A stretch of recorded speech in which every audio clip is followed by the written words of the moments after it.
Nosso Lar. Chapter 17, in Lizias' Home. Just a few days after my mother's unexpected visit, Lizias came looking for me on behalf of Minister Clarencio. I eagerly went with him. The magnanimous benefactor welcomed me, and I awaited his orders with enormous pleasure. "My friend," he said amiably, "you will now be allowed to make observation visits to all of our work sectors except for the more elevated ministries. Enrique de Luna has informed me that your treatment was completed last week, so it is only proper that you now employ your time observing and learning." I turned to Lizias as if he were a brother who ought to share my inexpressible happiness of the moment. My attendant answered me with a look of intense joy. I was simply ecstatic, for it was the beginning of a new life. Somehow, I would be able to work by joining different schools.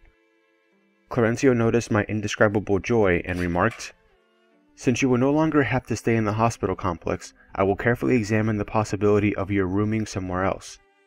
I will consult a few of our institutions." Lizias interrupted him. "If possible, I would be honored to welcome him into our home throughout his course of observation. My mother would treat him like a son." I stared at him in a rapture of happiness. Clarencio also gave him an approving look, saying, "Very well, Lizias.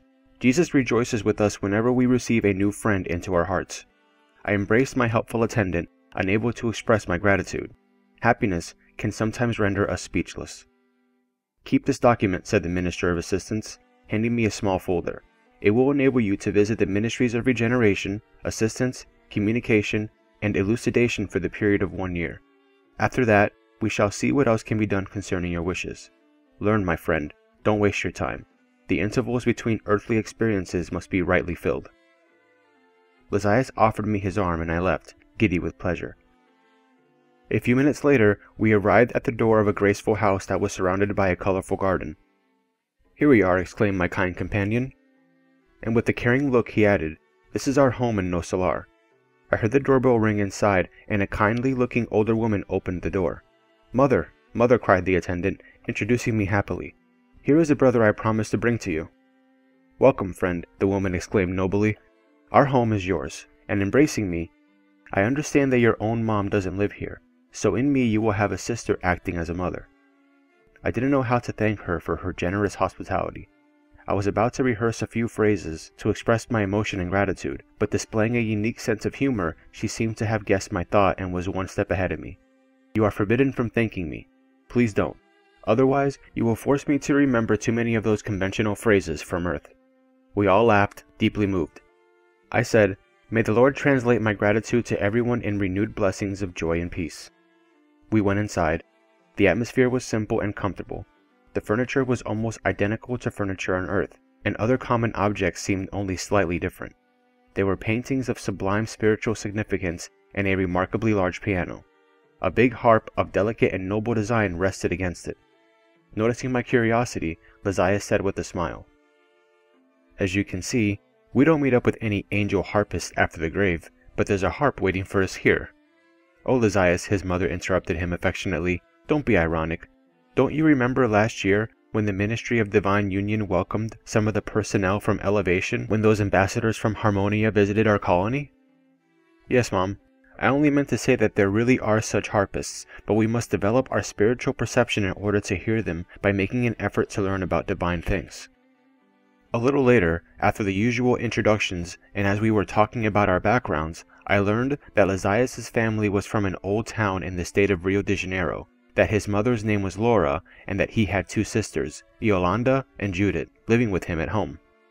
In Lizias' home, we enjoyed an atmosphere of sweet and comforting intimacy. I couldn't disguise my gratitude and enormous joy.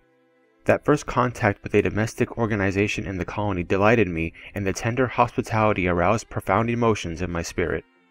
In answer to my endless questions, Yolanda showed me some marvelous books. Laura noticed how interested I was in them, and informed me. As for literature in Nosso Lar, we have an enormous advantage, which is that all of Earth's insidious authors, those who write psychological poison, immediately end up in the dark zones of the umbral. As long as they persist in such attitude, they are unable to recoup their spiritual balance, not even in the Ministry of Regeneration. I couldn't help smiling as I continued looking at the beautiful photographic art on nearly every page. Later, Lysias called me to show me some of the other rooms of the house, and I was especially fascinated by the bathroom with its interesting fixtures. Everything was simple, but comfortable. I had hardly gotten over my admiration of the place when Laura invited us to prayer. We sat in silence around a big table. When a large device was switched on, we heard soft music playing. It was the twilight service.